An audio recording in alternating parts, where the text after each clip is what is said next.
Arratsaldeon, hemen gaude ikastolako digitalizazio prozesuan beste urrats bat ematen. Oraingo honetan, Alexiari buruz hitz egin nahi dizuegu. Alexia, kudeaketa prozesu ezberdinak aurrera eramaten laguntzen digun aplikazioa da. Bai administratiboa, ekonomikoa, zein akademikoa. Horretaz gain, modu seguruan ikas komunitateko kideei informazioa erarazteko ere balio zaigu.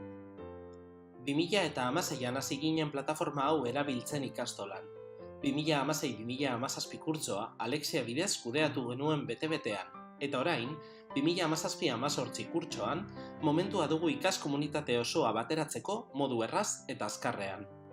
Alexian, familiek ebaluazioari buruzko informazioa kontsultatu ahal izango duzue.